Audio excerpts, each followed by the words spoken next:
the Get With The Programming. I'm Chase Ingram. I'm Captain America. And along with me is Bill Grundler. Wolverine. What was that? Did you scream? Hold on. What's happening? Sorry. Okay. I don't know if you could hear that or not. I actually had the other, so I could type in the other chat. Oh, you had in our chat, but the volume was going on, so it was like, oh, they got double music happening. Hi there. Hi there. I'm back. Well, you panicked as if like you had some type of like OnlyFans page playing on accident. Well, it's our OnlyFans page, right? It's going to be. That's right. This is where we have our OnlyFans. Yes, this is our OnlyFans. These are our OnlyFans. Speaking of OnlyFans, this is not necessarily a hard left. But it falls in line, right? If you talk about subscriptions. You guys are going to be a Programmatron, a patron of the show. You guys can go to patreon.com/getwiththeprogramming. Starting January, we're getting our shit together. I realize and will fully admit that I have dropped the ball on supporting our patrons. And those of you guys that are still sticking around and rolling with us, thank you so much. You guys are awesome. $6 a month. $6 a month. It's a tip in the tip jar for the show. It does wonders for our ability to do things like our last episode. All right, the last episode we did, by the way, 4,000 views. Thank you guys so much for watching and sharing. I've gotten a lot of interested feedback on that, which was to be expected for some, and others is very positive. If you saw Dave Cash's Week in Review, he just mentioned whoever commented on that. By the way, thank you. Way to put it up in the front there, Tyler or something. I don't know, but thank you for that, and for all the guests that came on that supported the show last Friday. Super cool, Savan, to bow out of a Friday night show, which, I mean, you're on a lot. Yeah. And give us the window. So I hope you guys enjoyed that. I know we did. That was a blast. Well, it was a blast, dude. It was a blast. Okay, first of all, you did a great job on the idea. Was amazing. And the way it was set up, again, like I think everyone, when they first hopped on, was expecting it to be our normal sort of setup without really understanding the design of it. It was a here's 6 weeks worth of shows in one show to show you how it could be show you how it could run. And I think once people got that, if they sat back for a second and they saw that, then they were like, oh, okay, now there's information we've talked about. And you're right, it has been great with like all of our people in our space, you know, with Pedro and with Sevon and with Hiller and with everyone that's been bringing it up and talking about it, because it's a valid conversation. It's something that needs to happen. It's an easy way to get a lot more engagement. It's an easy way to make things more important. It's an easy way to ramp up the whole season, which I think is great. Yeah, it wasn't like a pie in the sky daydream scenario of change. Let's change everything. It was like change nothing. Right. Nothing. Just make it count. Let's just talk about it now. Nothing. Yeah. Make it count. And some of the Space Wolves. Wex isn't here, but Corey is picking up the slack. I like it. Some of the reality of it, and this is a good one that came up, and I was like, yeah, you're right. That's a thing to figure out, is how to police the open and quarterfinals appropriately to dedicate the power of the top 100 and how important that is. And it's a totally valid concern. It's like, yeah, you're going to have to manage people's performances. Well, and I think that with 150,000 men and women separately doing it in the quarterfinals a little bit more, but you invited 25%, not me. Right. But I get it. The thing we're complaining about is we have to work harder. Well, I still think it's a lot. Even with that, though, dude, I think that, and I have been saying this for so long, I'm glad that Hiller's kind of picked it up again, is there is zero reason why you shouldn't be able to put a YouTube link on every single submission video. Like on the leaderboard, you have your score and the link. You have the little icon for the link. You can click it. It goes to the YouTube. There is everybody YouTubes everything. So there's no reason that you're going to be running out of bandwidth. And that was what the original comment was to me way back when was, it's just too much bandwidth. Like, no, you're not keeping it on your server. You put it on the YouTube server, man. The most mega cloud there is. Like legitimate bandwidth. Yeah. Like, come on, man. Small team. But I think that, you do that and then you allow everyone to see, and it puts it all out there, and that definitely cuts down the work that needs to be done. So I think I think it could be done. Is it going to be perfect? No. Are there going to be pitfalls? Yeah, totally. But it's not like there aren't those now. Yeah. So yeah, it was great. So thank you guys for doing that. Shout out to It's Christmas Time. Element 26. Go to element26.co, not .com. It's a different place. Don't go there. Don't go there. Don't go there. Element26.co. The opens around the corner. Ergo, you got to gear up. All right. If you haven't been putting in the work, the next best thing is to just gear up. And so, hand grips, weight belts, knee sleeves, elbow sleeves, rip repair, sweatbands, thumb tape, just gear it up. Okay. Maybe don't gear up too far, but use straps. Maybe you can get away with it. Apparently we just can get away with murder in the open, right? Which we kind of can. Right? I need to hit up Phil about this roll-on stuff. Bro, my knees, bro. I don't know if it's because I just turned the tide on 40, 41, but it has been weird. But it's just in the beginning. Right. It's just in the beginning. That you will always feel whatever was sore or is sore, like you'll always feel it. Always. Yeah. But 3, 2, 1, go, you'll be okay. All right. Yeah. That's usually what happens. Is like after the first 10 to 15 squats, I'm like, okay, I'm good. Yeah. This isn't permanent. But if you guys are like me and you got janky knees coming into the open, go to element26.co, use the code GWT15 for 15% off your next PR. Now, keep in mind, we will be talking about Dubai's programming today. It just happened last weekend. It was what year is this now? 2023. When was the first time you went out there? Oh, man. 17? 17? Was it 17? And they had it a couple years before that. They had it 2 years before that, yeah. I remember hearing about the first year they did it. Kenny Leverage went, Ryan Fisher went, Lindsay Valenzuela went. You look at those old rosters. Dude. I mean, it was an invite back then. It was like hey, let's just showcase. And then it really blew up. Man, the thing about that event is it's just become such a spectacle. Yeah. And I think that is their thing. That is their, we talk about what's your why.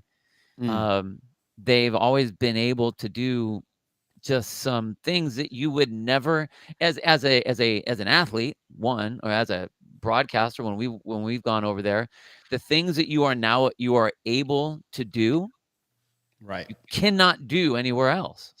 Yeah. I mean, you got to run up a camel. Burj Khalifa. Dude, Burj Khalifa, you're in the Arabian desert, you're in, ski slopes, you're in, military obstacle course. Ski slopes in the desert. Right. I mean, the craziest stuff. Mm-hmm. So I think that's like, obviously the money's a cool draw, but it's just such a man, they make it such a fun setup. It's a fun opportunity. It's a fun opportunity for the athletes for sure. Mm-hmm. And what they wanted to do is they wanted to rival the extravagance and show of what the CrossFit Games were. Yeah. We wanted to create our own. You remember when Saud was like, "Why can't we have it here?" I'm like, "Dude, it's summertime." Yeah. What are you talking about? 5 degrees. I mean, I get you guys can make it rain and drop the temperature for a couple days, but right. True story. They have their own weather satellites over there. Yeah, they have their own weather system. They're just like, hey, it's going to rain today at 10 o'clock. You're like, what? What kind of text message is this? Well, maybe when they build, what's that called? The line? When they finish building the line, the largest structure ever, the long community. It's supposed to be like however many kilometers long. Yeah. They'll have a CrossFit Games site in there or something. Who knows? True. Corey, speaking of YouTube, I watched Chase do Amanda at the Games on YouTube a few weeks ago. Yeah, he sent it to me. He's like, hey, look at you. And I was like, wow. I didn't know they had YouTube back then. Right. But, apparently dead. Well, before we get into the programming, we want to get into what I am wearing, what Bill and I helped create, foster, and continue to do, and that is the OG culture. Ken of Sherpa Works has loaded up the website, and as you can see, we got all the gear that we had at events. We've got a new Cult Within the Culture patch. The socks are on board. I wore mine yesterday, and they have black and white, and they are fantastic. Amazing. Look at They're this. so soft.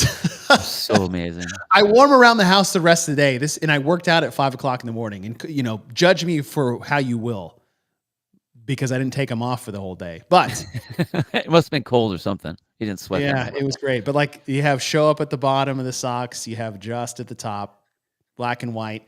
They're $6 off right now, and that's on top of, if you guys are a patron of the show, if you are Programatron, as we affectionately call you guys, you still get 20% off your exclusive discount that we won't say.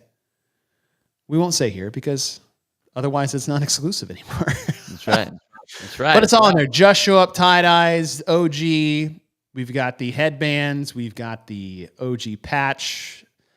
Pukey sweatbands are sold out. We got to get those. Back in stock. Dude, I wear those And this all the one, time. The Unbroken Tee is just freaking on fire. $10 off.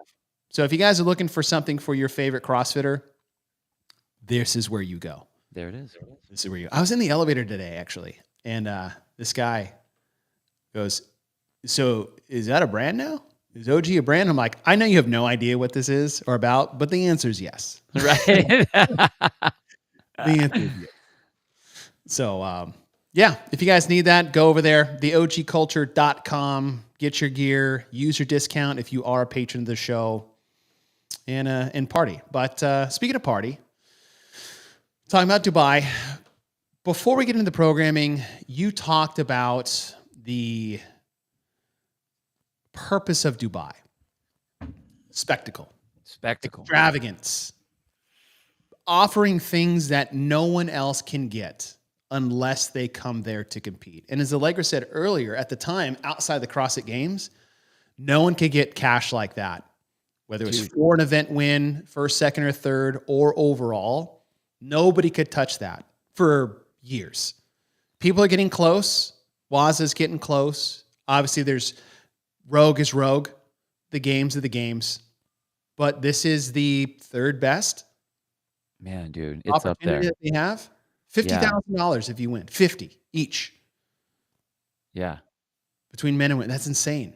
That's insane, and sometimes it's crazy because it depends on the year. There'll be some times where they're like, "We want everyone to go faster. If you win this one, $20,000 on top." Right? And you're like, "What? Man. Seriously?" And okay. I had this conversation with JR because he's like, "Hey, is Dubai like? Do they just want flash and lights?" And I was like, yes, 100%. And it's not just the competition. Like, that's the culture. Yeah.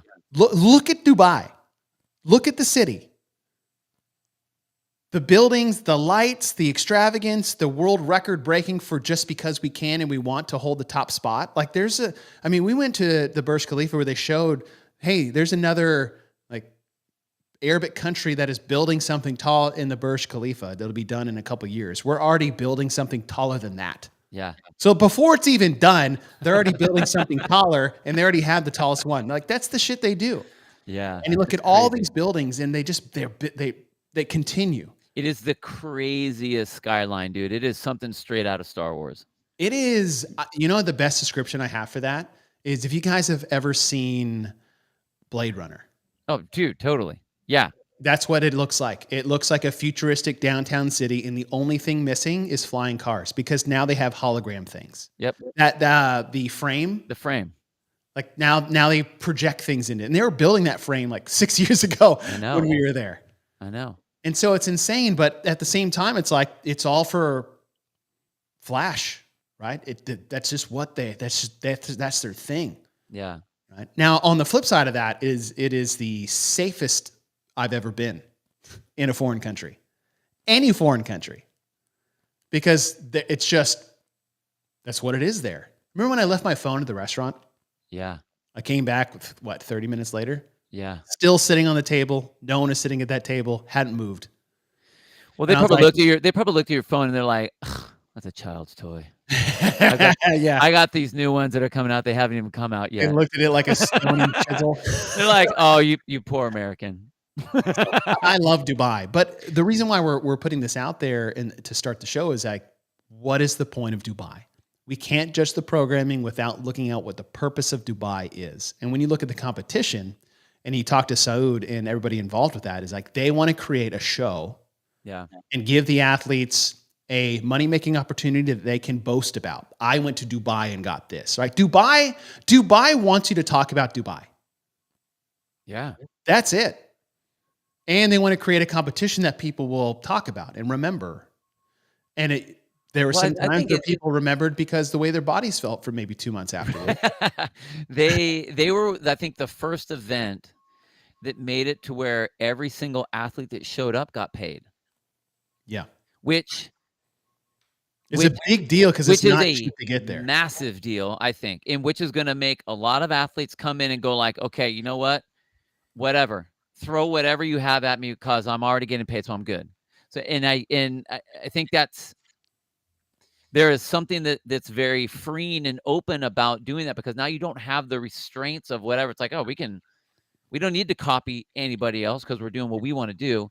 But at the same time, if you don't have some people that are very aware of what the programming is, either what the programming is looking like or what it is doing to the athletes, right? Then, it's like, okay, there's an element of, okay, monkeys dance, ready, go. Yeah. Go. Okay, gladiators, go kill each other. Go. Look how hard that was. Look how great. Look at everybody have some wine. Let's drink. That's amazing. There's an element. There's an element of that, But what I think is great though is even with that, like it is kind of double-edged sword for sure. Like these athletes know what they're stepping into, and there are a handful that say like, you know what, I don't want to. But there are other ones that are like, good, because I will. And I think that makes for some fun shows for sure. Yeah. I mean, shit, dude, we got Ricky and Roman. Like, come on. Dude, yeah. Come on. I mean, we've had some amazing battles over the years. And Dubai, a lot like Wadapalooza, has been a great stage for up-and-coming athletes. Oh, huge. Yep. Right? Laurel Horvath. Yeah. No idea who she was. And then at Dubai, we're like, who is this girl? Yeah. Karin Freyova. Dude, Karin Frey, whichever name she decides to choose at the competition she's over. Right. Or Karen, if you prefer to call her by her wrong name. Not a taxidermy deer. 200 years ago, they were sheep herding camels across the desert, /nomadic. Here's a fun thing. So when I was in college, I was majoring in mechanical engineering. And at the time when I was in college, which was 01 to 06, in one of the mechanical structure classes I was talking about, they said at the time in Dubai had 80% of the world's cranes. Yeah. Everybody take a moment and think about that. 80% of the world's cranes were in Dubai, building up Dubai. And this was like 2002, 2003. I didn't really understand what it meant. Spin, we'll get there. And so if you look at, well, maybe I should just pull this up. Shoot, I'm running the back end. But if you look at a picture of, let's see, Dubai. Dude, a span of 10 years. Yeah. One of my members, he grew up in Dubai. He was in Dubai when he was a kid and went back there like 10 years later or something like that. And it was like, I didn't even recognize the place at all. Oh, that's not what I want. Let's see, images. Yeah. So at the time, like Dubai was a desert. Yep. And I was like, oh, when was that? I'm like, that was like 20 years ago. Let's see. All right, I can show this. Here. Like they say then and now. Like this was, I mean, look at these things. That one's nuts. Right? Like this isn't the 70s when this is Dubai. Right. Like this is within the last 20 or 30 years, which is nothing. And it went from that on the left to that on the right in 20, 30 years. Yeah. Absolutely insane.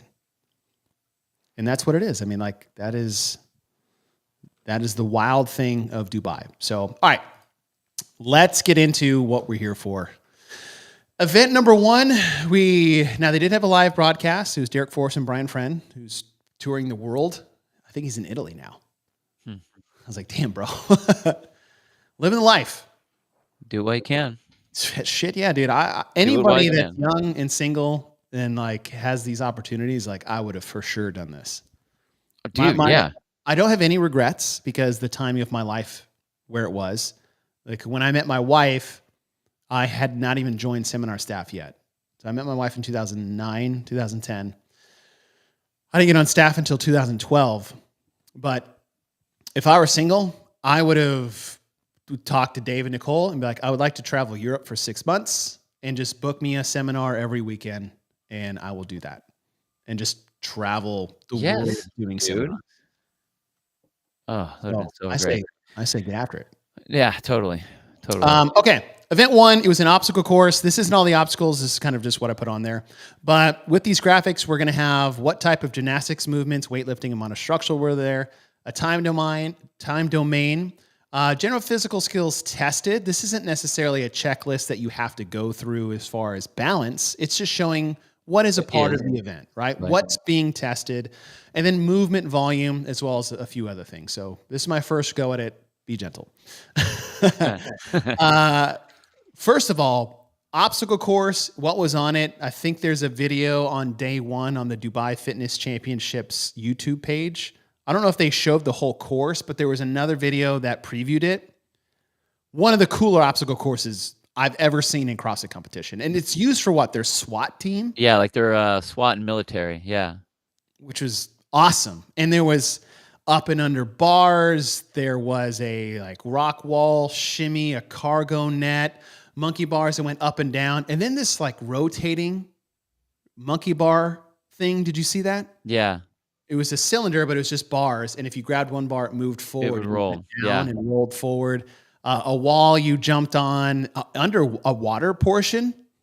Didn't know that was in. I was like, why is everybody sweating so much? I get it's hot. I'm like, oh, they went in the water. Yeah. That being said, of all the things that are on there, I love an obstacle course because it pushes athletes into the more athletic realm to adapt on the fly, which is really the whole purpose of CrossFit training methodology to begin with. Yeah. I think anytime you're going to have a competition where the athletes are exposed to something that they are not used to, especially like, I mean, we're fitness athletes, so we should be testing that. And I think that it's always fun to have. We had there's 8 events total, if you made it all the way through. So I think this is a great element to put into the test. It is a showcase type of event. I wish they could have seen it. It's really hard that like every time they do the showcase event, that's the one that doesn't get broadcast. The run in Burj Khalifa, the ski. I mean, they've tried in the past. No, I know it's really difficult, and I get it. I mean, I was kind of watching what Brian had when they were doing this event here, and I was getting Pendleton feelings. Pendleton, like, ooh, yeah. For when they did the run and they did the obstacle course there. So, but I loved it. I thought it was a fun obstacle course. It wasn't a super basic obstacle course. It was very American Ninja style. Mm-hmm. So I thought it was great. I thought it was awesome. I wish I could have seen more of it. Yeah, me too. And not for a perspective of like, you guys should have done this. It was like, I wish I got to see it. I would have liked to see it. I've seen barbells. I know what that looks like. I know what that looks like. I want to see what the rotating monkey bars really looks like. You know? But as far as event one goes, classic Dubai. Do something, take people not only where they could never go normally, but where most people are not allowed to go, period. Right? Like how many people get to show up and walk into the SWAT training facility right, and run their obstacle course? How many people get to go just onto the Sheikh's desert and run in it? Yeah. How many people get to run up the stairs to the Burj Khalifa just on their own? Nobody gets to do that. But Dubai athletes get to do that. Yeah. That was pretty cool. I don't know what you're talking about, Javier. Surface level. I don't know what you're talking about. This wasn't a basic. Yeah. He always, like, there are some times he'll make some good comments, and other ones it's just, I think his comments are very surface level. Like, this was not a surface level obstacle. No. I know what he's talking about. What's he talking about? This is what he's talking about. He's being facetious. Oh, okay. Good man. Yeah. Good man. Javier, you almost got him. You almost turned Bill into me for a second. Dude, I was like, what are you talking about? Oh, that's great. Okay, so that is event 1, the obstacle course. Absolutely love it. I'm the fan of throwing things at athletes that they have to. Well, then type in James, Javier. You can do that. It's called a reply. Sorry, bro. Reply. You're all good. But then we come to this. We went from here to out of camera here because the worry, the talk, all the locker room talk came out to, hey, here comes the clean and jerk snatch Olympic total repeat that we just had at the games that we didn't like because of just 2 lifts. And we've seen max this and max that and like border like this. I was one of in those. every single event, dude. Just say it. This is in every single event. It's either one of the lifts or both of the lifts or whatever, but it's in every single event. Right. Played out. Done. Right. We got it. You want to, okay, real fast, before we get in, one of the best comments I heard about all of the talk, because we had and even in our group, there was a ton of talk about whether this event has been played out enough, was when Bronislav actually talked about it. He's one of the strongest guys out there, has the best mobility out of all the lifters out there. Yeah, I mean, I think his shoulder mobility is insane, even better than like Guy. And here's a strength athlete that is saying, yeah, we shouldn't be doing this lift. Like we're fitness athletes. We should not be trying to be Olympic lifting athletes. Have it in there, but do it another way. We always do it. So I thought that was amazing that he put that out there. Right. It's like, all right, if you don't want to hear about from us pundits, us not know-it-alls. All right, how about listen to the guy that's going to win this event no matter what, and he says it's stupid.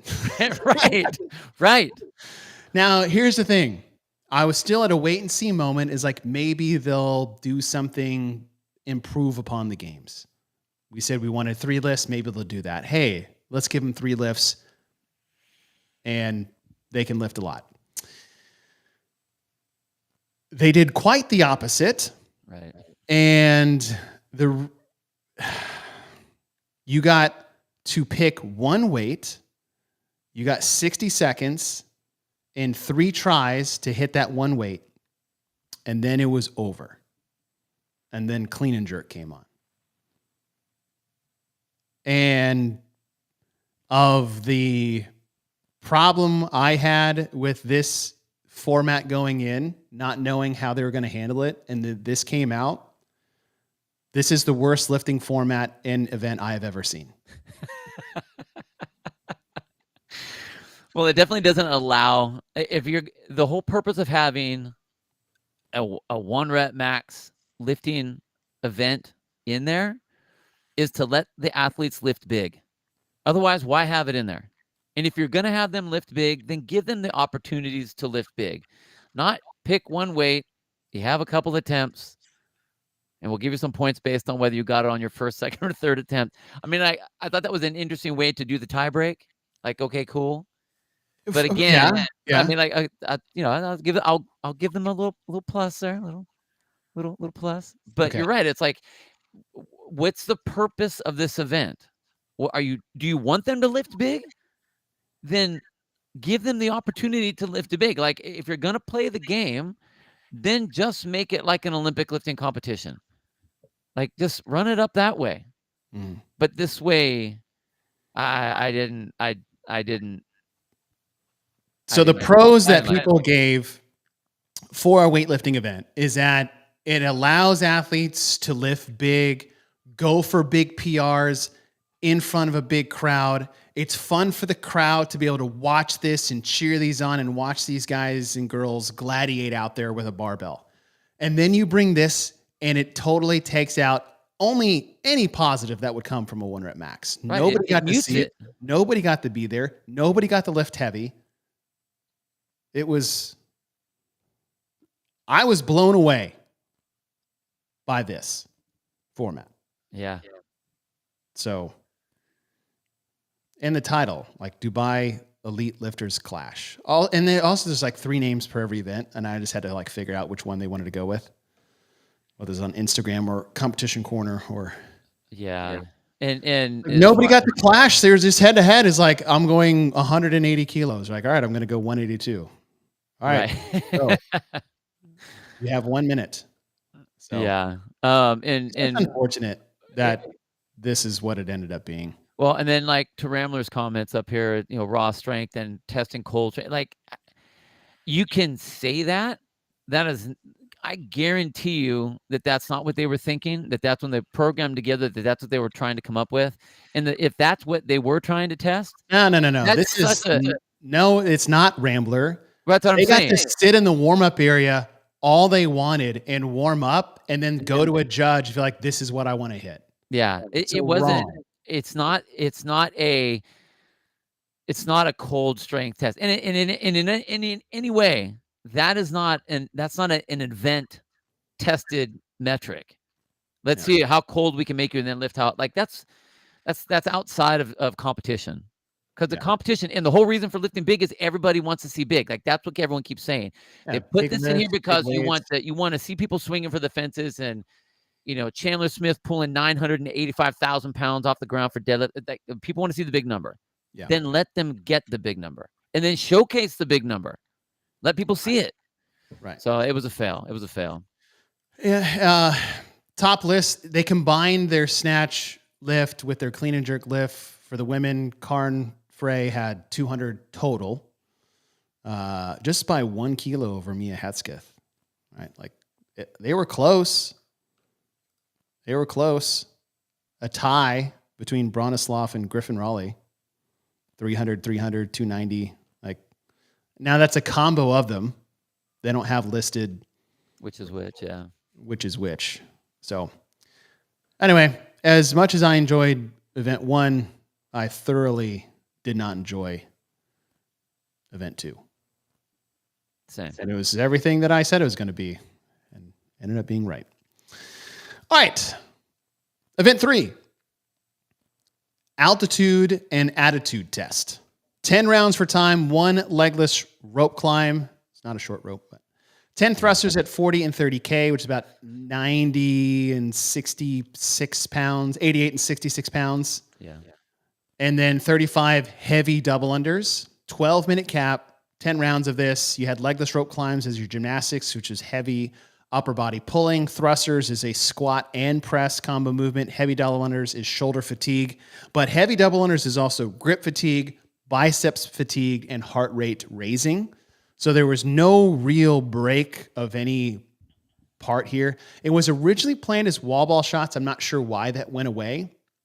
I like the wall ball a little bit better just because a little lighter cycling time. It was 15 per. That would have been a total Karen of 150 wall ball shots. They switched it to lighter thrusters, still not super light. I mean, no, 90 and 65 is regular thruster, almost regular thruster weights. But time cap was very short for the volume at which they had. They had a 10 total legless rope climbs, 120 total thrusters, again at 88 and 66, 350 heavy double unders, high volume. We said over here is testing endurance, stamina, strength. The strength is more of a gymnastic strength, not a barbell strength. That upper body pull, coordination and accuracy being a part of the double unders themselves. But I liked this event. I would have preferred them stick with the wall ball targets, and I don't know if that was a product of they didn't have the targets, or didn't bring the targets. If you're gonna switch it to thrusters, 15 wall ball shots at 20 and 14 is drastically different than 10 thrusters at 88 and 66. Dude, that's so different. Well, and I think or go 75 and 55 or 65 and 45. 100%. Dude, they could have gone way light. An empty 45 and 35. Totally. Yeah. 40. I mean, because look at how everyone finished. They had a 12-minute cap, and the women basically 8 and some rounds. Right. Like not even, and they were smashed in between. Smashed. Like there was a lot of walking, a lot of, and if there was some running, it was very, very light. And even on the men, like there were just a handful that finished, and everyone else was like in that 9th round. It's like, did you guys Everyone you guys kept the same time cap when you switched the movement, and then you didn't go back and retest it to see what it was. right. Because I think, like, if you would have had this event and go to 5 rounds, then it would have been a fun race. Ooh. Because then people would be moving. Then the transition would be big. You would actually be attacking every single piece and the transition and be moving the whole time. I think that would have been a much better event. Yeah. I mean, 3 people finished. Yeah. Between the men and the women. I don't think there were any women that finished. Well, I know, because there's 3 men on screen that finished. Right. 11:09, Lazar Jukic, Roman Krennikov, 11:33, Luka Jukic at 11:58. Everybody got capped. Yeah. So crazy. A tale of 2 thought processes here is, one, I enjoy this, but you got to think about all the things. They announced wall ball shots for 15. Fine. If you got to change it, fine. No one's going to, whatever. Like, right. Shit happens. There was another change later. Okay. Look at what Rogue had to do. But this was not an equivalent change. Yeah. 10 thrusters versus 15 wall ball shots in a weight, right? We went from 20 pounds to 88. Yeah. You only cut down 5 reps. Like, do the math on the range of motion. I mean, you can power output that and figure out what the math is on that easy. Right. And so that's one thing. High volume output. Okay. We needed that. We had the obstacle course. We had a weightlifting single rep, and now we have a high volume test, which I like, without doing just monostructural cals. We said that. What episode did we talk about that with? Was that when we were doing the Crash Crucible? Yeah. Yeah. Yeah. Because I know that JR came up in that discussion a bunch about how to implement that. Mm-hmm. So. I mean, the event itself is actually really cool. I mean, it's very similar to some of the the games event that we did with the rope climbs and thrusters. Yep. Very similar to the rope climb, the legless rope climbs and sprints. Very similar to the I mean, it's all in there, which is great. But again, it was like, okay, there was you had to make a swivel for whatever reason to take out the wall balls, and it's like, then all of a sudden it changed it. Because now they're not. If it was wall balls, the race would have been way different. Yes, and I think it would have been more of a race than just a thruster, a slog, and that's what it was. Yeah, the slog is coming. They have a slog event coming. Which they have a slog event. Totally. Right, just have an event where it's just run a mile through mud knee deep. Like that's kind of what it's like, and you should have one of those. Yeah, it's not necessarily but don't take a race. Don't take a high volume race and turn it into a slug. Just because, Right. The high volume is the race, so you got to make sure that the weights you use allow for the race to unfold. Right. The skills you use and the volume at which you use those. If it's more difficult, less of them. If it's higher weight, less of them. Vice versa. If it's lower skill, maybe boost it up. Lighter weight, boost it up, which is what we saw. But that being said, I do like this event. Like, I like it. This is something that I would enjoy somewhat doing. I'd rather have the wall balls. I know you would. All right, let's move to event number 4. This was the EMOM. When this one came out, there was a lot of talk of the format. This is really just a 2-2-3 or a 3-3-4 max reps in the time remaining, take a minute break, interval test. But instead of saying you have 3 minutes to do 25 toes to bar, 16 or 12 cals in the echo bike, and then max front squats in the time remaining with a minute rest, trying to get to 60 reps, they EMOM'd it and tried to accomplish the same thing. Here's a piece of the puzzle. This was on the same day, by the way. Right. For everybody watching at home. This is on the same day. So we just came off 120 thrusters. Sorry, 100 thrusters, or 120. 100. 100 thrusters at 88 and 66 pounds. And the next event, you have to get 60 front squats at 95 and 65, which is like 205 and 145. 60 front squats after toes to bar, which potentially is 100 reps, cals on the bike, which in total, if you do 4 rounds, is 16 and 12 per in the minute, and then you coming off of what you just did into this was a rough back-to-back. And the thumbnail in our YouTube was order of events matter just as much as the programming itself. And why is that? Well, do you want them to race in that event, or do you want everyone to have a handicap coming from the last event to where all of a sudden now this event's going to be muted because of that? You just had them do 100 thrusters. Their legs are blown. They're trying to race that. And now that you have to do you're doing half the number of thrusters, double the weight of thrusters. So you're having them do that exact same thing all over again? Right. Like, come on. What are we trying to race? Obviously, in this event, the front squats, that's the race. The other parts aren't the race. I mean, yeah, there were some athletes that didn't get through the EMOM with the volume of like the toes to bar or whatever it was. But they're forced to race the front squats. Well, they had to race the thrusters in the event just before that. So again, it was like, I don't know how those two went back to back. Yeah. I don't know where they were thinking that, or if something got moved because maybe they thought maybe they thought the wall balls were going to be there in time on that day, and then it wasn't, and they couldn't switch it in time. I don't know. But like that is a nasty back to back. Yeah. Now, take it out of context, as Alyssa's saying, it's like the EMOM format was really interesting. Yes. I guess it played out a bit better than I was worried that it wouldn't. My biggest concerns was like, hey, what happens when nobody gets 25? Are they done? Or the bike? Or like what are the implications of something like that? So the programming the right volume for the right minute at the right time is hugely important. Yeah. I think after watching that, they did that. It pushed people right to the edge, gave them a little break and got them forward. So it actually turned out better if I just isolate this by itself than I thought it was going to. And this type of format where it's like, hey, get it in as you can, right? Try to get in 3 rounds so you don't have to do more on the back end. I do like those type of formats. And this one shaked out better than I was worried it would turn out to. And it's always an important part when I look at things announced is, okay, let's just wait and see how it goes before I ignorantly assess. Well, yeah, and you try to, when you read it for the first time, it's like, okay, what are all the things? I know what they're trying to do. I get it. I see the race. I see it's written. It's easy.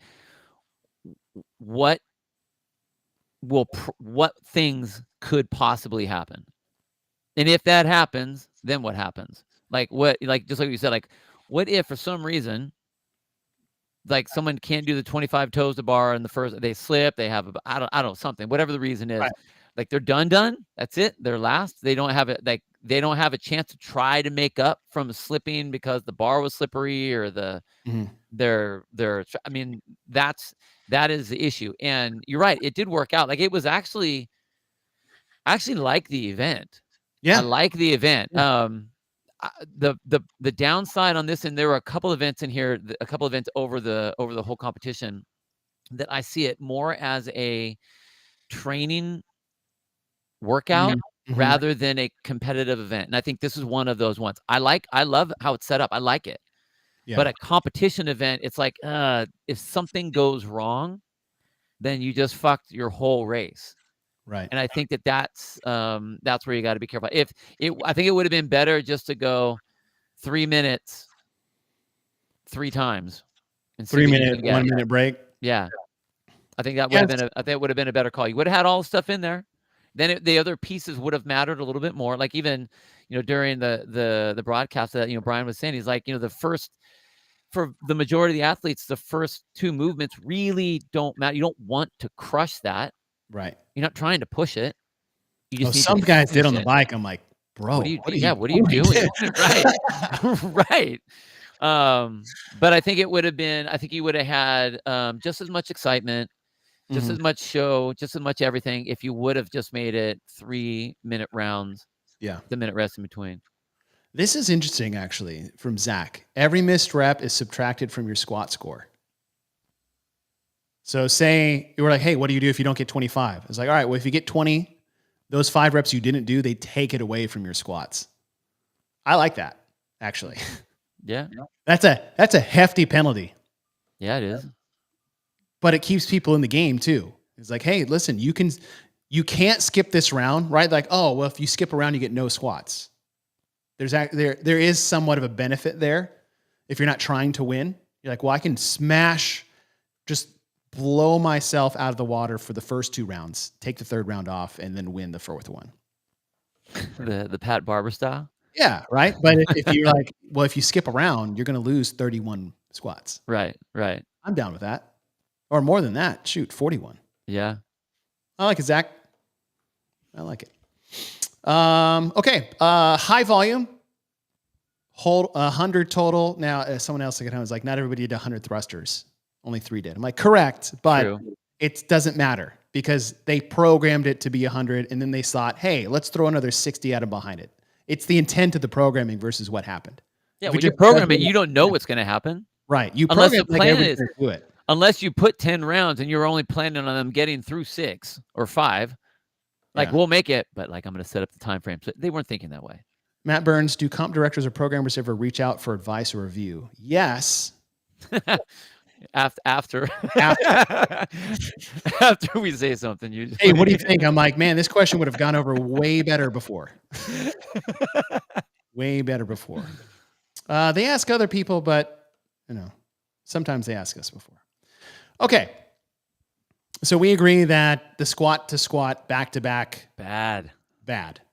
Oh. Format. Poor athletes. Format. Okay with it. It turned out okay. Your preference would have been 3-minute AMRAP, 1 minute rest. I'm also in that camp. However, it didn't take away from anything in the EMOM format they did. If people were missing on the minute, then I'm like, dude, this is a total disaster. It worked. I still feel that the design, it lends itself more to training rather than a competition. That's true. And the other format, like you said, if it was just a 3-minute AMRAP getting his max box, or sorry, people were about then you have and there's also an element of strategy. Right. Now, some of the strategy that people had is like, I'm going to break up my toes to bar and just milk the minute, which is good. Yeah, totally. So I get it. So, all right. This was still day 2. And then day number final event of day 2. Event number 5 called elimination. And this was a bracket style elimination event. And every round was 15 cals on the bike erg, 10 burpee box jump overs at 24 and 20 inches, and then a 30-meter sandbag carry. And I think it was a Husafel bag. Yeah. At 20 or 200 and 150 pounds. They went from 30 athletes to 20 to 10 to 5, so 4 total rounds of competition. This was a sprint, right? Yeah. Dead sprint, majorly about the bike, because there wasn't a whole lot of separation on the burpees. You could actually separate everywhere. But it was like blast the bike, smash the burpee box, and then just try to like not collapse across the finish line. And the 15-10, and my only OCD thing is like, if you just made it 9 burpee box jump overs, because you would end up on the other side and you can just grab the bag and go. People jump over the box and walk around the box. I was like, that's unnecessary. Yeah. All right, let's keep them rolling. That said, if I take this out of the picture of the whole lineup of events we have, I liked this as a just send it goal. And I think Saud said, he's like, I tried to create something that was a lot like acid bath. He wanted something short, nasty, like you had no choice but to send it from the start. And if you didn't, you will not advance. Like you have to push the bike faster than you want to. You have to do burpees faster than you probably ever have over box. And then when you don't want to the most is pick up that Husafel back and then try to run with it. Right. 30 meters wasn't short. People were getting past That was a cool part too, is that it was long enough that it wasn't a sure thing. It wasn't who got to the bag first won. We saw people drop the bag, stumble, fall. We got to see all of that. I liked this combo of stuff for an elimination style. Why? Because the judging was very minimal, for one. Yeah, totally. Right? Very minimal. Get your chest to the ground. That's all I'm really looking for. Don't touch the box with your hands. So when you look at other elimination events, and say Rogue is the most recent example, they crushed it. Yeah. I thought. Yeah, well, you let the race be the race, Let 'em race. not let the race be the judging or no reps or whatever. I taken by itself, the event is awesome. I did not think that these athletes would have the issues with getting that bag up the way that they did. Like Right. it was amazing seeing some people getting to the bag first and then crossing the line sixth. In their heat. It was insane. But how it set in and where it set in and what we just did, Right. you're gonna make them do the bike now? So refresher for those of you guys watching on YouTube, we just did Cal Bike in an EMOM of which you had to push the pace to make the minute. We just went biking. Let's back up even more. We just did 100 thrusters. 60 We front did squats. max front squats at 205 and 145 and echo bike sprinting.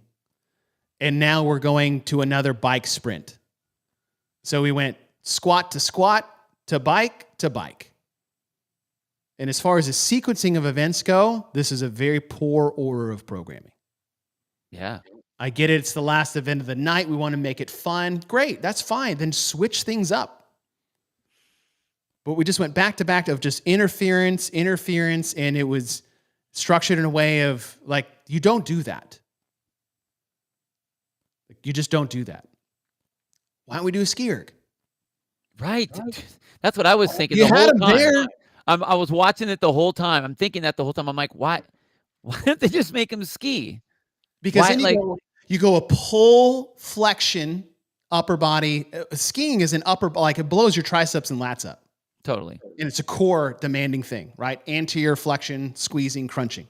And then you go to a burpee, which now I have to be explosive off the ground with my triceps and chest that I just smoked on a ski erg into more explosive flexion with jumping. And now I've got to pick up a Husafel bag with my interior core absolutely smoked, my arms totally gone, and it's just hoping that my posterior chain does not explode on my way across the finish line. And having to hold on to the handles if you're doing the ski and then having to hold that bag, like ripping. Right. That was the first, like 3, 2, 1, go ping. Why don't they have a ski? Immediately, that's what I was thinking. Right. Again, cool event, bad placement, bad choice of movements with the placement. Right. I just want to be like, something I think that programmers need to understand is, okay, just because you aren't an elite athlete, you have to understand what you're putting. You have to know what the stimulus is that you're presenting. You can't just go, yeah, this is going to be great because it's hard. You have to understand what it is that you're putting out there to make it be what it is. And I guarantee you, anyone that does at whatever level that they are, these 4 events back to back to back will have to be wheeled off the floor. Yeah. Like legs would be shot. Oh my God. I mean, you've effed the legs from event 3 to 4 and now going to 5. And if you had, and this is where we saw it, if you had just switched it to a ski erg, you were not going below parallel. You were not using the legs except for jumping. And you were creating an interference piece of equipment that actually plays into the next 2 movements that you have. Yeah. It would have been beautiful. Now, on the flip side, and I see Spin, a couple of people talk about this, about not liking elimination events or round table. Like the biggest draw away from these things is the time it takes to get from round to round. Yeah. That being said, is that it's also a part of, it's almost necessary because going round to round, you're having multiple heats of rounds. It's different if it was all 30 going at once and then all 20 and all 10 and all 5 at the same time. The problem is when you run heats, you might have 4 people from heat 1 move into the round of 10 and go right away. People from heat 4, round 1 has had 10 minutes of rest and you get 1. Yep. You can't do that. So in my opinion, not that anybody's asking, but it's my fucking show. So if you're going to do an elimination bracket, you have to have everybody start at the same time every round. That is the only way you can get this done in a timely manner where athletes get the appropriate amount of rest and they just move on to the next one. I think everybody will fully accept a 5-minute break. Also, you can offset men and women, right? 40 men go, 3-minute break, 40 women go, 3-minute break. In those 6 minutes, you should have been able to find your top 30 men. Then the top 30 men roll out. 30 men go, 30-minute break, 30 women go, so on and so forth. And the only way to streamline this is to offset men and women when they go and then they rest and have everyone go at the same time. And it is the most fair, even playing field you can do. And I think it'll be the most exciting format in a format that can be exciting than ever. Because then we know who's like, did they beat the time before? Or what is it like? That's so hard to follow. So that's my opinion. No, I agree. Again, and the other is it shouldn't have been a bike. It should have been a skier. Yeah, totally. I just think that, again, when you're putting these events in there, you have to put yourself in the athlete's shoes. Are you the one that just finished and have to race the people that have been resting? It's going to be a big deal. And you can't just overlook that and be like, well, you're supposed to be in shape. If you were in their shoes, you wouldn't want that. Right. So think about the stimulus that you're trying to put on the athlete and think about how do you make it the fairest race? Because every athlete, like you can make the ugliest workout, like cool, make it so it's some big grindy whatever. But yeah, no bias. And no bias. I agree, Chelsea. But you have to make it to where it's like, okay, as long as the race is fair, cool, then you're not going to have any complaints. Right. The second it's not, then you're gonna have to field all of that crap the rest of the competition. Yeah. So I didn't mind the format for what it is, aside from us, yeah, Brian, you're totally right. This is exactly what we're talking about. Ricky coming into this, I don't think they reseeded during the day, at least not on the second day. Ricky was in like 17th after day 1. I know. So he said Ricky had a huge advantage because he was in the first heat and got more rest than the others in there. Yeah, you're right. Totally. And that's exactly what we're talking about. If you want to perfect the format, we just told you how to do it. Everyone has to go at the same time and just whittle them down from there. And if you don't like that, then don't do it. Yeah. Or just be fine with us not enjoying it. All right. Event 6. This was the beginning of day 3. This is a 3-day competition. They were cutting to 20 athletes after this event, which they didn't tell anybody until when they got there. So, this thing had like 6 different names. I chose the DFC Original Challenge. They had called it something else, but as it was written, originally they had 800-meter run in this chipper, but I think something happened to the runners, so they switched to ski-ergs they had available for it. Now, I'll go through it. 50 cal ski, 40 A-jumps. A-jumps is a ballistic block where you squat below and your butt touches the block, then you jump up on top of the block with your feet together, stand up all the way. 30 single-arm devil press at 1 dumbbell, so a 70 and a 50-pound dumbbell. Switch hands as you do that. 20 deck squats with a 53 and 35-pound kettlebell. It's where you're standing tall with the kettlebell at your chest. You basically sit down, roll back, touch the kettlebell to the ground, roll it forward, stand up, and touch the kettlebell to your chest. 10-bar muscle-ups, then you worked your way back. So 50, 40, 30, 20, 10, 20, 30, 40, 50. Here's how we're not throwing out changes and solutions willy-nilly. I realize. I'm sorry for saying willy-nilly. I apologize for that. That biker you used the day before, you put it here. Yes. God. You put it right here. Why? Because 50 cals on the bike erg is a lot less demanding and time consuming than 50 cals on the ski erg. And it would flow nicely to take over the run you just did, because the run is a lower body only movement, 800-meter run on a runner. That is devastating to the hamstrings and calves if you've ever been on an air runner. You put the bike here, you put the ski erg at the elimination, and now there's less bitching from Chase Ingram. Not that that's how you should program, so you don't want to hear about me on a podcast, but you know. Well, it's not like they're not going to see other leg stuff anyway. But like, yeah, you're right. I don't. The skis were there. It's right there. Why? I don't know why. I think, you know what I think it is? I think that people don't see ski like the bike, any of the bikes, either of the bikes. I think they see it as I think they see it as a sprint. But when they think rowing and they think ski erg, I don't think they see it as a sprint. That's what I think. Just in that head, I think that's how it just kind of rolls. That's why. Yeah. But man, yeah. Jeez, oh man. Yeah. Let me correct one word, Corey. I'm not bitching. Bitching is complaining with no solutions being offered. Or explanation of. Like, these aren't just like, that's dumb. That's bitching. Constructively. Bitching would be like, I don't like this. That's stupid because it's dumb. That's stupid because it's dumb. Ski erg is boring. And I'm coming around on the ski erg, by the way. Okay, so you look at the overall total volume.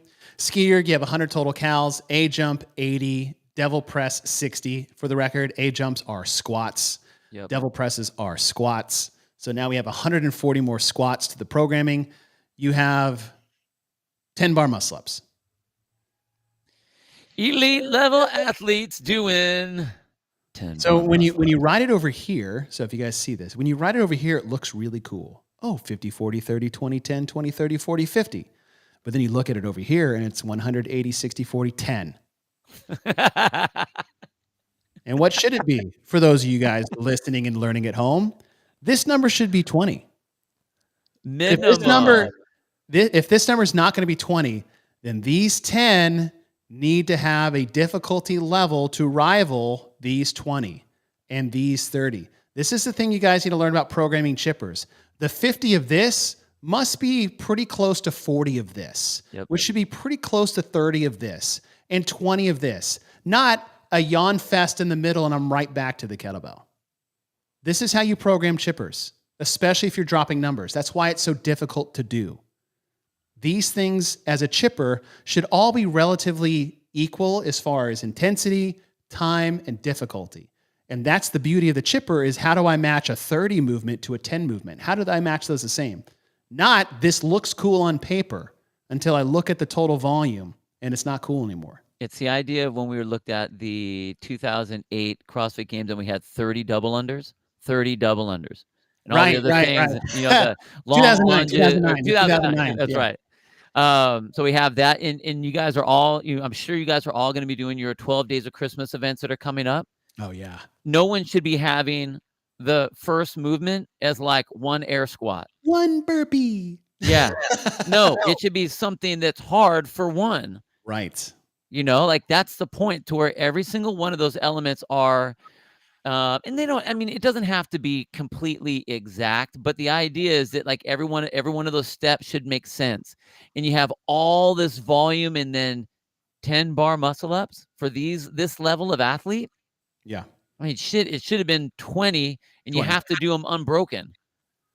You know what I mean? Like, or make 10 unbroken. Something. Well, they could all do 10 unbroken. Fuck, I can do 10 unbroken. Barbell spin.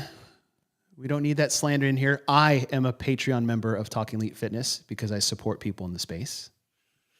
No need to shame people for that. There's nothing wrong with supporting others. I do it. So, Merry Christmas, Brian. Yeah, back off. This is not the Savon podcast.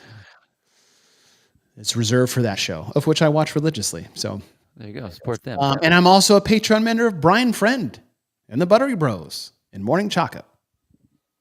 Why? Because give and receive. That's how I feel. Moving on. Now I get if you come over here and you're like, oh, this looks really nice. And I have that same sentiment, right? So 50, 30, 20, 20, 20. You're like, I don't know if I like that. But again, volume matters. The volume of 20 deck squats to 30 single arm devil press was good. Yeah. Those were on par. 40 A jumps took time. They just were exhausting. It's funny how, I mean, it's like a burpee. It's just that monotonous. This isn't hard. I just got to keep going. So you want to know what would be, have the exact same thing. It would be a little bit much, but flip the numbers.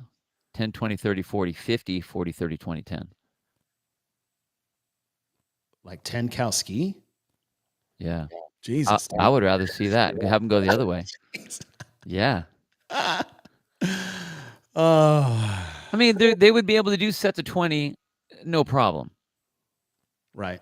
Like the set of 10, it's like you don't even have that in there. You don't need it. Right. Yeah. Just. I mean, I'm nitpicking. I'm not. No, you're not. Because that was one of the first things I had on there. It was like, okay, look at, because what have you seen gymnastics skill wise so far? Okay. Nothing. Right. Right. Well, the 10 legless rope climbs. Okay. Whatever. And some would argue the obstacle course. I won't say that. I mean, I could say you could throw it in there, but like, no, I get it. But like, if you're looking at classic gymnastic volume that we've had. Ready? I'm just mixing things around and putting in odd places, but do you feel like if this was just 10 rope climbs, that actually would have been a better 10? Yeah. Just regular rope climbs. Sure. Not legless. Just 100%. Because this is the grindy run in the mud workout. Right? This is the slugfest. 10 rope climbs. There's really no point of failure for these athletes with that. It's just grind through it. Think about the quarterfinal event, the deadlifts and the rope climbs, where it all came down to the 9 rope climbs, and that was the race. Mm-hmm. You had a great race at 9 rope climbs. You would have a great race here with these athletes at 10 rope climbs. Yeah. And then in the... You've already repeated other movements, so you might as well have the 10 rope climbs and have the 10 here too. And then I would have just put bar muscle-ups, like 3 bar muscle-ups. On the other one, yeah. On the other one, 10 rounds of 3, 10, and 30. Oh, shit. 3, dude. Fucking nailed it.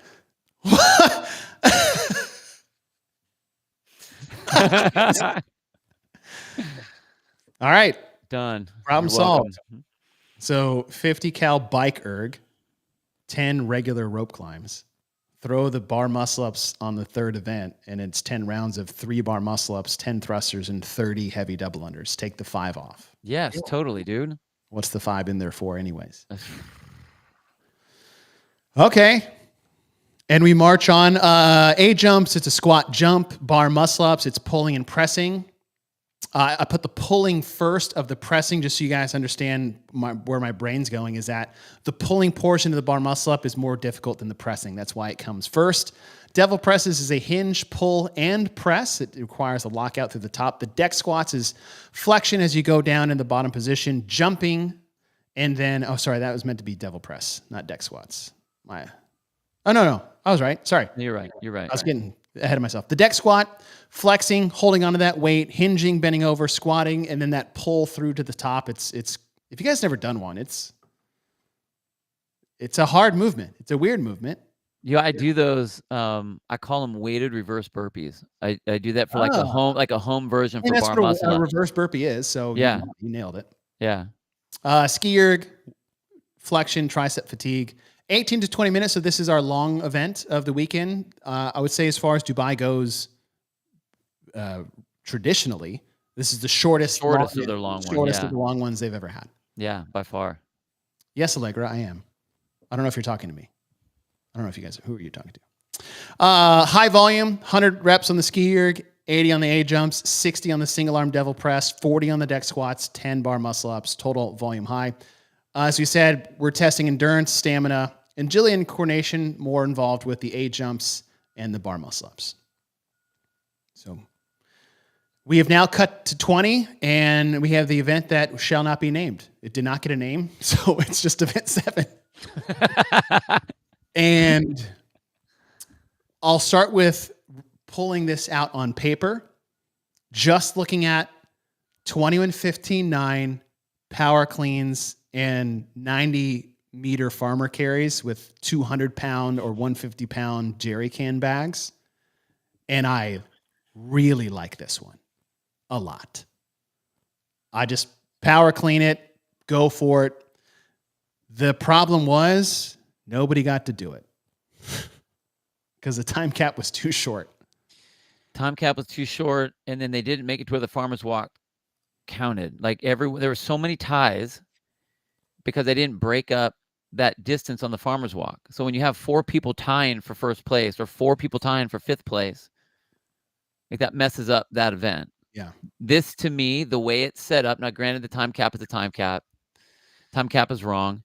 But I saw this as the way it was set up and the way that the scoring was done, as I see this one also as a workout training event rather than a competition event, because of the fact you have so many people that are getting all within the same 30 meters of distance, and they all now have the same score. Even though someone is 29 meters ahead of me, I am tied with you.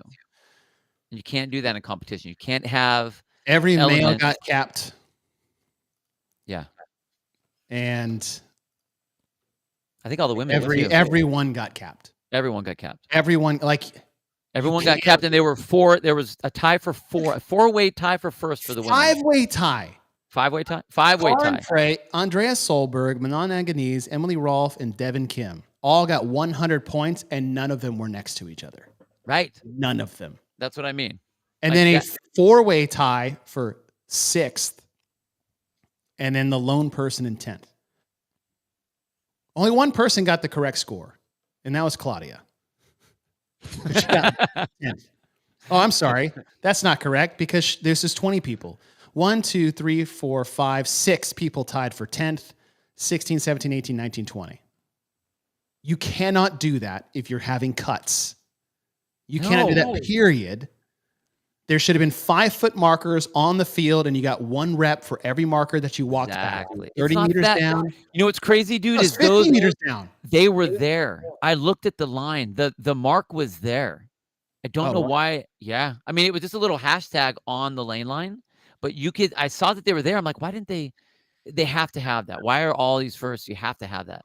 And it was there, but that's not how they scored. They didn't use those. I don't know what it was used for. They didn't use them. So because of that, it now turned into not a competitive event. To me, it was a training event. DeJuan, what is the problem with a short, aggressive time cap? There is no problem given that people actually get to complete the test or the event at all. When it's short and aggressive, you're not allowing people to actually compete. You're just cutting them off. And when you have this sandwich in between cutting to 30 and then cutting to 10, this is a great event. This is the thing, is like, I like this program. 21:15.9 power cleans at 176 and 115. And then farmer walk, like, wonderful. Blowing up the grip, blowing up the midline, making the power cleans. Do you do touch and go? Can you hang on to the bags? Like, there was so much involved here. It was actually one of the better programmed events of the entire weekend, especially for a short event, which is tough to do. And then you throw this time cap in there, like as if nobody tested this event. Right. Actually, it would have been, to his question, it would have been programming wise better to have a very soft time domain, because then everyone has to finish. Right. Because then now you have the time, you have the actual time clock, which is now your score. Not, there was 8 of us that all finished on the same lap. Because now it forces everyone to finish. Yeah. Yeah, we had some great potential races that got cut short. Brian Spin nailed it. He said if the athletes could have finished, he would have had a good race at the end. There were so many athletes sprinting around trying to get as far as they could in 5 minutes versus racing each other. Corey says, I think a 7-minute cap. 2 minutes. So what if you would have 21 in 3 laps, 15 in 2 laps, 9 in 1 lap to finish? I mean, if you wanted to get under the time cap, yes, but to take away from the event itself, I liked how the farmer carries mattered more as the event went on. Hmm. I want those. I want something that unique. Goodbye. I want something that unique to have a factor in it. I don't want it to be a power clean event. Oh, I get that. I Right? get that. I like that. And then we didn't get that. And so I know I'm getting a little heated on a 5-minute time cap, but it's because you actually programmed a great event that had great races. And shit, Andreas Solberg out there just like taking it to Karin Frey. Holy shit. Yeah. Karin Frey is like 2 of her. Right. And Solberg's out there just rolling with it, but we didn't get to see the finish. Yeah, because she blew right by her too. Yeah, it was great. Blew right by her. And actually another weird piece of this was transitions of putting the bag down and turning. Like Karin Frey was actually losing time to Andrea because her transitions were slow. Dude, slow. Yeah. I was like, what are you doing? Totally. I know.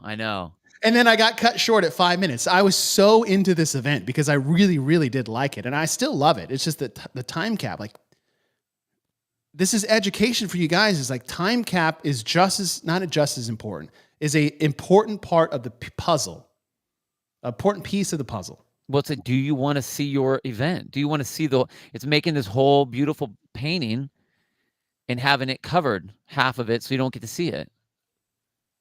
So you're right. I mean, we didn't get to see the beauty of the race. Right. And it was there too. It was there. It was so great. And we're cutting to 10. I mean, the fact that there were that many ties, that's the race, you guys. Like, don't you want to see how those would finish out?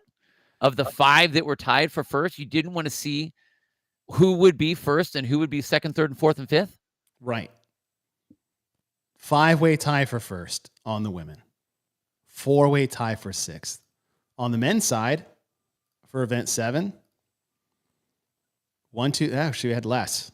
Yeah, I think it was until like 5th place or something like that. Fifth. 4/5.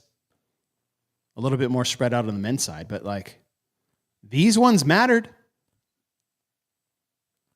Right? You had Kalen out there, got himself a solid 3rd. He needed that. He was in 12th, so he ends up getting cut. But there are some people like Luka Jukic. Like there were some important place finishes here that had a big impact on where people ended up getting cut or not getting cut. Yeah. All right. So just again, it's another one of those things to think about when you guys are programming. What is this time cap going to do to the event itself? And we've talked about, to Dewan's comment, and not to say anything wrong there, that was a legitimate and great question, is that we've seen events programmed where the time cap dictated the intensity of the event. The problem here is nobody could finish it, regardless of how hard they wanted to go or could go. They didn't have enough time. It's different than having, say it was 6 minutes. Add a minute. We would have had people racing to the finish line here. Yeah. And people would have known, is like, okay, I have to really push the pace more than I want to finish this, versus no one's finishing this. Like, it just changes the scope and the intensity of the workout. The athletes will know if they need to just sit within the one length of the 30 meters or not. Mm-hmm. I just have to hang in here. I just can't let them turn. I just have to hang right behind them, so I stay in that same lane with them. That's the same rep. So right. Allegra, do we know who tested the events? Not all the people. I heard Brandon Luckett was one of them. I know you didn't finish this. Skills tested here. Short time domain, stamina, strength, speed, and power. That's all this was, which is great. This is good. We just had a slog, and now we went to speed, power output. Great. Great placing. Power cleans, 45 total reps, 270 meters of total farmer carry, low volume event. High intensity. Slog fest, high volume, short sprint, high intensity. Great. Great. The final. That's what it was called. Handstand walk course. And what this course was, if you guys didn't watch, it was about what? Maybe 5 to 10 meters, maybe 5 meters, 5 meters through 2 cones, 2 freestanding handstand push-ups into 10 meters of cones. And it had to be unbroken. So walk, 2 handstand push-ups, walk a little bit further, get across the line. Then you go into a single arm dumbbell shoulder overhead, 10 on one arm, 10 on the other at 70 and 50 pounds. 15 overhead squats at 132 and 88, 60 and 40 kilos. 10 muscle ups, ring muscle ups here. 15 overhead squats, 10 shoulder overhead, and then a handstand walk course on the way back. The handstand walk course stipulation that it had to be unbroken, the whole thing. Slalom walk, handstand push-up, slalom walk. Everything else here in the middle was just massive interference for that going into the ring muscle-ups, because the ring muscle-ups, the hardest part of a ring muscle-up, different than a bar muscle-up, is the lockout, the dip, the press-out, which is why when we have muscle-ups here, it's pressing and pulling. Handstand walk, freestand, handstand push-ups. But you look at these movement patterns: overhead squat, squat and pressing, or shoulder overhead, pressing. Muscle-ups, pressing and pulling. Handstand walk, pressing. Free handstand push-ups. Like, it was all the shoulder overhead that we didn't do the entire competition, except for thrusters. Other thrusters. And is here. Remove it. Even honestly, by itself, this is one of my more favorite ones because of what it demanded from the athletes, especially at the end. And it all came down to that last handstand. The last handstand walk, totally. The whole thing. Now you could, and actually, like, your opinion is, do you like that it all came down to that one movement? Because if you saw Karin Frey, what'd she spend? 2 or 3 minutes trying to get the first one? And then she caught up to 6th place by the end because nobody else could do the final walk unbroken. Right.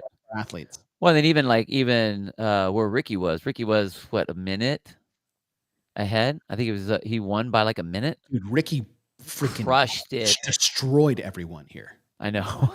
It's so nuts. Like, Ricky's last day was insane, and we'll get there when we wrap things up here in a minute. But I think that this would have been, because of how it all came down to that final event, I would have rather had this event be earlier in the week or earlier in the competition, so that you have all the athletes that could, because that would really throw a wrench in with everybody, rather than just being here at the end.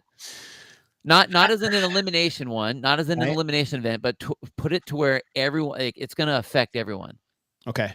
Because, like, look what it did with Frey, which she had. Right. You put a couple other athletes in there, and then that becomes a bigger drop. So all of a sudden, you have an athlete that, okay, maybe they aren't as big and strong, maybe they aren't as fast, but they can do this, and it's like, let them kind of play in there and throw the wrench into the mix a little bit, but early in the competition, so that it doesn't just fuck everybody. You know what I mean? All right. How about this? You put this as event 7, and you make event 7 event 8. So I know we're going chipper to chipper.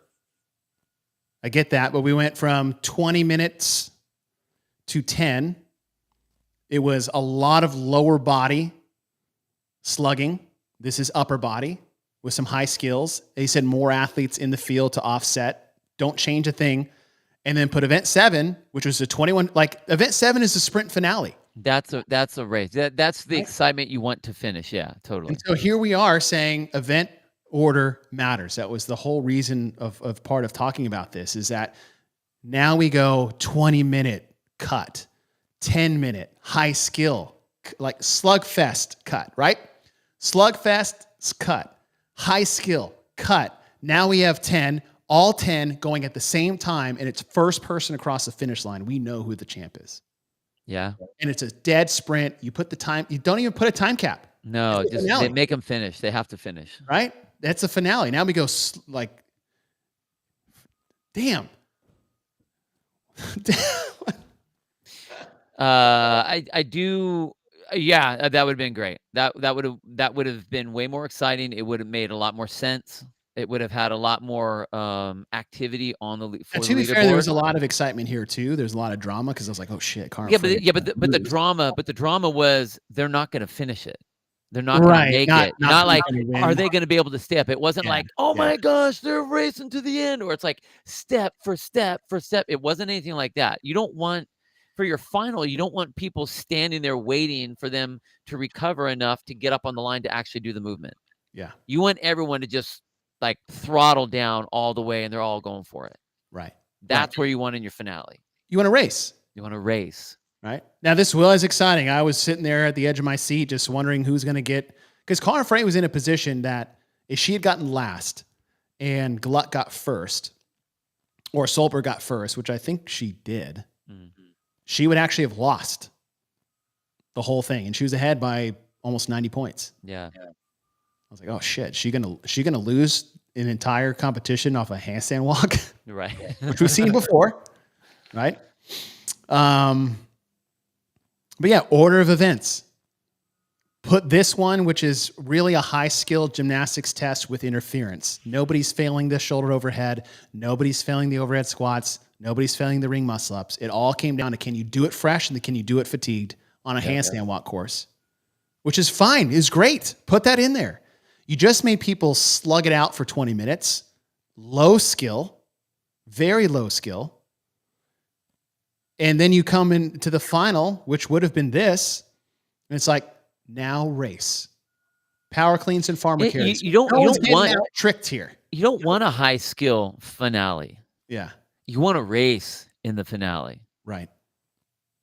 You want to either step by step or everyone's just all out going crazy going for it. Mm-hmm. That's what you want. You don't want to. I think you don't want. I just think it's not as exciting when the skill now is so high again, and they've done that. They've done it with like rope climbs, and they've done that with other events in Dubai where it sounds great. It's like, here we're just gonna throw this nutso thing, and it's like, well, yeah, now no one can do it. Right. So it's like you don't have a race anymore because everyone's waiting for themselves to recover to be able to get ready to do the pieces. You don't want that for your final. Yeah. You want people throwing haymakers. Yes, you do. It's too bad. That's too bad. Close. Yeah. But I mean, as far as the programming on this day, okay. Order of events, not so much. End of the weekend, just to show you guys where we're at. Conor Frey takes it for the women, 702 points. Andrea Solberg, I cannot express how impressed I am with her performance. She looks like a total different athlete. Like she's put on some good muscle mass, because hers, like, she was a gymnastics freak, and now she's moving some weight. I mean, to be ahead of Conor Frey in the 21:15.9 power clean sandbag, like, she was beating her. Like, that shows you have come into play here. And then Claudia Gluck, building off her semifinal performance. Yeah. She made a name for herself in a couple events there, and now she's over here getting top 3 in Dubai. For the men, Roman Karenikov takes it. Ricky Garrard takes second. And really it's just because of this one finish here for Ricky. That 25th place. Well, not the one finish, but that one didn't help. Right. Like, dude gets 25th, loses 84 points to Roman to start the weekend. But if you look at Ricky's last day, Ricky gets 3rd, 2nd, 1st, and 1st. Now, Roman did exactly what he needed to do. He's like, okay, 6th, lost 3 places. 4th, that wasn't the last day. Ricky's last day, 2nd, 1st, 1st. Roman's last day was 4th, 2nd, 2nd, so he just doubled his places. It was insane. Like, Ricky's last day was phenomenal. I should say Andrea Solberg's last day was very good as well. She pulled a Ricky, 2nd, 1st, and 1st on the last day. And so, good on them. And Lazar Jukic getting top 3 overall. So, all right, Bill. Brian Spin had a question in here. Oh, did you stop some time domains being tested? I think when we're talking CrossFit stuff, we want that kind of between that 8 and 12-minute range for the most part, and I think that they were right around that. They had a lot of sprint ones for sure. They didn't have their real long one. Their longest one was the 21 and 22-minute cap, but everyone was kind of around that 18 to 20-minute mark. So I think it was a little less than normal. But I think that, generally speaking, I think they were okay. I think they had, even though you had a couple of the sprints, you did rounds of the sprints. Yeah. So, I mean, you kind of added up, you're still kind of right in that like 8-minute realm. I thought they were realm. decent, actually. I liked them. I liked them. The obstacle course, 5 to 10 minutes, depending on the athlete. The lift is the lift. It's a heavy day, so that's in there.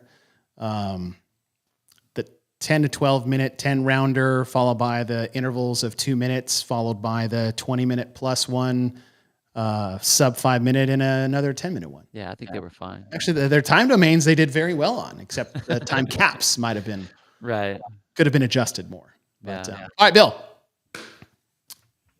Our Element 26 thumb tape review of the Dubai Fitness Championship. Would you like to lead us off? Okay, I'll go. I really like Dubai. I like what they have to offer. I like what they try to do. I like the spectacle of the show that they're always trying to do. It's definitely a different flavor, I think, than a lot of other competitions, and it allows a lot of opportunity, both financially and name-wise, early in the season before they hop into the season. So it allows a lot of opportunities for the athletes to get out there and mix it up. I feel that they don't really understand what they're trying to offer the athletes a lot of times. If it was, I don't know if Luckett was testing the events or if he was one that was programming a handful of the Ryan events. said he just did one of them because he's part of like that EMOM company. Okay. So that might have been okay. one. I know Saud had a big. That's his baby. Yeah, and I know that like they have a collective group that kind of play with that. And again, one of the things that I think is rough when you are programming for elite level athletes is understanding truly what it is that you're giving them. Not that every great programmer has to be the most elitist of athletes, but you have to understand what it's going to feel like and what that's going to do to your athletes when they're competing over the course of the competition. I think that they miss that a lot of times. All the legs back to back to back to back to back. The same exact stimulus on one side and then really lacking a lot of the stimulus. Just because you have one event that has all this high skill doesn't mean that like, oh, okay, cool, we checked all the boxes. No, you did that in one event. I liked that event. That was cool with the handstand walking and all the shoulder stuff because they needed that because they had a very minimum. I mean, 10 rope climbs, okay, I got it, but not everyone did all the rope climbs. You had your 10 bar muscle ups and 10 ring muscle ups. Cool. But again, these are some of the big names in our space, and that is the smallest amount of gymnastic pulling volume that I've ever seen in any competition that we've had, and them specifically. Totally. And so I think that they missed a lot of those pieces. There were some events that were by themselves kind of cool. I like that they had the obstacle course. I really like the obstacle course. I'd like that they gave them the opportunity to do that. I like some of the setups that they were trying. I like the EMOM attempt. I'm glad that it worked out better than what it could have worked out as. Again, I wouldn't programmed it that way, but I think that it still worked out okay. But it just feels like there was a lot of disconnect about what they were wanting to do and then what actually happened as far as like what the stimulus was on the athletes and for the competition itself. So, again, I like a handful of the events. We know that we could have made some switches. We even said what they were. So I think I'm going to have to go like a 0.75, Okay. 0.08 or 0.8. I mean, somewhere in there. Okay. Almost a 1, not quite a 1. And I didn't even talk about the lifting because it makes me angry to talk about it. So, all right. So you got 3/4, 0.75. Yeah. Okay. I'm going to make this really easy. I've got 4 quarters right here. 8 events. Event 1, obstacle course. You get to keep one. Event 2, lifting event. Lost it. Gone. Event 3, I didn't hate it. I didn't mind it. It was a thruster one. Okay. You still get it. Event 4, you put squats in right after you did a bunch of squats. That's a no. That is an absolute no. Event 5, elimination. You went back to back with the bike, and your order was not in order. Slogfest programming, don't mind it. Needed to be there. Sprint, time cap, miss. And then you had a great finale with those movements. Now you couple that with, okay, that's just events themselves. You couple that with the fact that a lot of these things could have been avoided with a little bit of extra thought and process and talking it out. Like, I don't know what type of roundtable they have. A lot of the times you may see is that it's a lot of people saying yes, which is sometimes a big drawback if you're trying to get feedback on it, because I think yes is the most important word for a lot of these people. It's like, hey, do you like this? Yes, of course I do. Whatever you say. Whatever you say, right? So with that extra step of, we just walk through this for an hour and a half, and without drastically shifting focus or movements, or you should have done this even though you didn't have the capacity to, we fixed all that in an hour and a half of talking about it. So you lose one more quarter for that, so I'm 0.75. 0.75. Not to copy you, I just got there a different way. I get it. All right, guys. Thanks for joining us. We've got a few on the, we need to do legends. God bless. There's so many things. I was told we forgot Down Under. We forgot that. And then we are trying to track down actually Michelle Latondra and talk about her 2 weeks of programming.